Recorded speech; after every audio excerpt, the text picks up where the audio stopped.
नमस्कार, मैं ममता सिंह। हम लोग प्रसाद जी के कामायनी की आशा सर्ग की व्याख्या कर रहे हैं। आशा सर्ग में जहाँ मनु को एक और सुख की अनुभूति होती है, संतुष्टि प्राप्त होती है, तो सहसा उनके हृदय में कभी कभी दुख के भाव भी आ जाते हैं। और हो भी क्यों ना, ऐसा होना स्वाभाविक है, क्योंकि मनु का जो है अब मानव जीवन में प्रवेश हो चुका है और मानव जीवन की सामान्य अवस्थाएं हैं, कभी सुख कभी दुख। तो इसी स्थिति से होकर मनु भी गुजर रहे हैं कि वो शांत रहने का लाख प्रयत्न करते हैं, लेकिन दुख सहसा कभी कभी उनके हृदय में आ ही जाता है। तो देखिए मनु कैसे कैसे अपना जीवन व्यतीत कर रहे हैं। दुख का गहन पाठ पढ़ाकर सहानुभूति समझते थे, नीरवता की गहराई में मग्न अकेले रहते थे। दुख का गहन पाठ पढ़ाकर, प्रारंभिक अवस्था में मनु जहाँ देव जाति के थे तो वहां पे सुखों का ही प्रसार था हर तरफ। तो जब तक उन्होंने दुखों का भोग नहीं किया था, जब तक दुख उनके जीवन में नहीं आया था, तब तक वह दुख के बारे में नहीं जानते थे, ना ही किसी का दुख समझते थे। लेकिन जैसे ही प्रलयकालीन अवस्था से होकर उनका जीवन बीता और प्रलयकालीन अवस्था में उन्होंने जो दृश्य देखा, उसके बाद मनु का जो है परिचय दुख से होने लगा था। अब वह दुख को समझते थे और दूसरों के दुख की भी अनुभूति मनु को होने लगी थी। यही कारण था कि मनु ने जो अन्न के दाने और अग्नि जो है दूसरे के लिए रखाते हैं, कि जो व्यक्ति यदि बचा होगा तो उसको खाने के लिए कुछ चाहिए या उसे दुख हो रहा होगा, और ऐसा करके वो अन्न और अग्नि के दाने को कहीं रखाते हैं और इसी से उनको संतुष्टि प्राप्त होती है। तो इससे सीधा ही ये मतलब निकलता है कि मनु जो है अब दुख को समझने लगे थे, समझ रहे थे दुख क्या होता है। नीरवता की गहराई में मग्न अकेले रहते थे। नीरवता, उस शांत वातावरण में मनु जो है अपने आप को व्यस्त रखने लगे और धीरे धीरे अपने जीवन पथ पर अग्रसर होते हैं। मनन किया करते थे बैठे ज्वलित अग्नि के पास, वहां एक सजीव तपस्या जैसे पतझड़ में कर वास रहा। मनन किया करते थे मनु जो है, वो जो यज्ञ की अग्नि को प्रज्वलित करते थे, तो उसी के सामने बैठ के चिंतन और मनन किया करते थे। चिंतन मनन किस प्रकार का, जीवन के आगे पीछे क्या क्या स्थितियां परिस्थितियां हैं और कैसे उसमें सामंजस्य स्थापित करना है, इसी के बारे में मनु हमेशा चिंतन और मनन किया करते थे। एक सजीव तपस्या जैसे पतझड़ में कर वास रहा। अब मनु को देखकर उनका शरीर ऐसा प्रतीत होता है जैसे तप स्वयं ही आ गया हो, तप ने शरीर रूप धारण कर लिया हो, मनु रूपी शरीर को धारण करके तप स्वयं तपस्या कर रहा हो। फिर भी धड़कन कभी हृदय में होती चिंता कभी नवीन, यूं ही लगा बीतने उनका जीवन अस्थिर दिन दिन दिन। फिर भी धड़कन कभी हृदय में चिंता होती उन्हें नवीन। कभी कभी अनायासी सहसा उनके मन में सुखों का भाव तो आता ही है, जहां उनको एक और लगता है कि मैं कोई विशिष्ट प्राणी हूं और मैं बच गया हूं, तो जरूर ही मेरी सत्ता है चारों तरफ। लेकिन सहसा उनके हृदय में दुख भी आ जाता है। वो सोचते हैं कि मैं तो अकेले हूँ, मेरा न कोई साथी है, न कोई बचा है, मैं अपने दुख और व्यथा को किससे कहूँ। ऐसा सोचकर वो चिंता ग्रस्त हो जाते थे, वो दुखी हो जाते थे। यूं ही लगा बीतने उनका जीवन अस्थिर दिन दिन दिन। और इसी प्रकार जो है मनु का जीवन अस्त व्यस्त, अस्थिर मतलब उसमें निश्चिंतता नहीं थी, अनिश्चित जीवन वह व्यतीत कर रहे थे। प्रश्न उपस्थित नित्य नए थे, अंधकार की माया में रंग बदलते जो पल पल उस विराट की छाया में। प्रश्न उपस्थित नित्य नए थे। अब जैसे जैसे मनु अपना जीवन बिता रहे हैं, जीवन पथ पे अग्रसर हो रहा है, नित्य ही उनके सामने प्रश्न नए, रोज नित्य नवीन प्रश्न खड़े हो जाते हैं। और उन प्रश्नों का प्रारूप जो है समय के साथ, प्रकृति के साथ बदलता रहता है। प्रश्न जो है अलग अलग रूपों में उनके सामने आते हैं।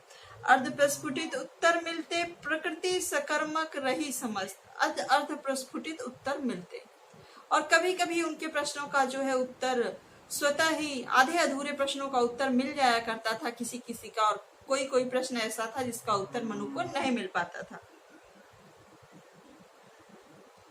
प्रकृति सकर्मक रही समस्त, निज अस्तित्व बना रखने में जीवन हुआ था व्यस्त।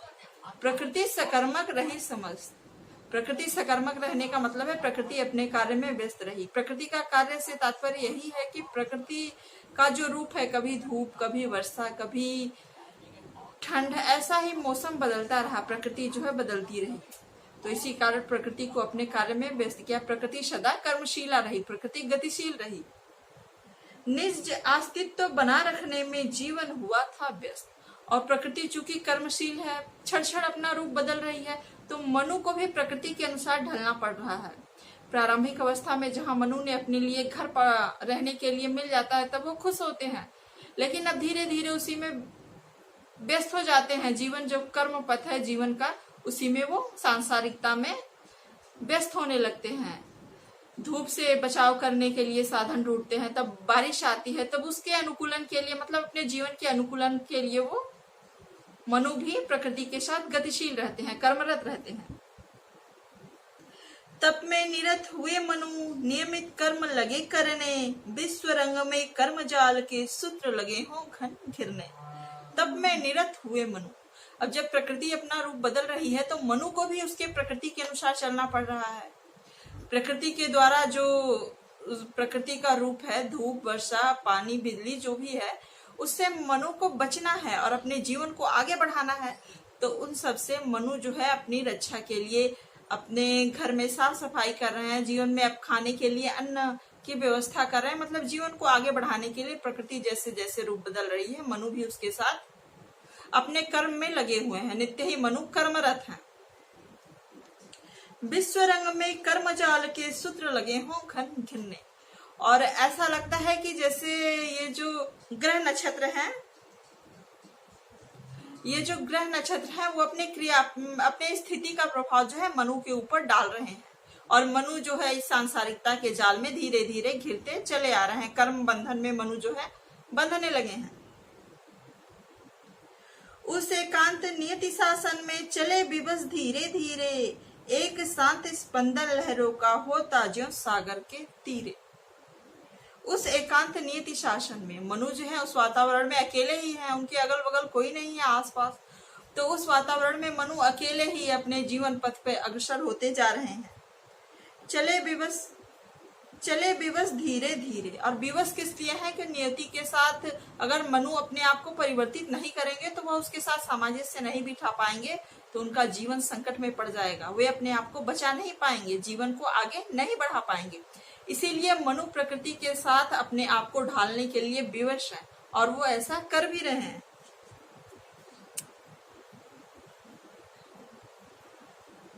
एक शांत स्पंदन लहरों का होता ज्यों सागर के तीरे, और मनु वैसे ही प्रकृति के अनुरूप ढल रहे हैं जैसे सागर का कोई किनारा हो, तो उसमें जल हमेशा जो है हिलता डुलता चलायमान रहता है।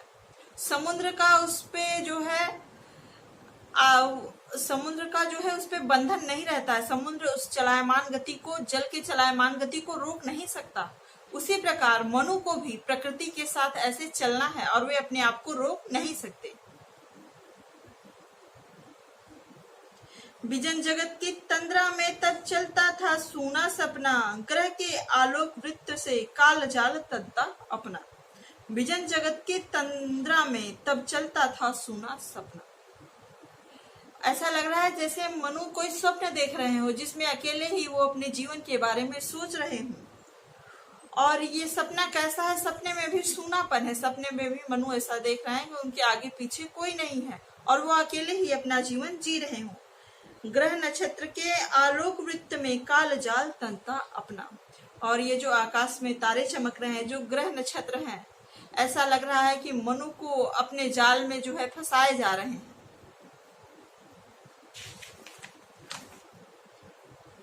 तो बस आज की वीडियो में इतना ही। नेक्स्ट भाग हम लोग अगले वीडियो में देखेंगे। तो प्लीज यदि मेरा प्रयास अच्छा लगे तो मेरे वीडियो को लाइक, शेयर और सब्सक्राइब करें। नमस्कार।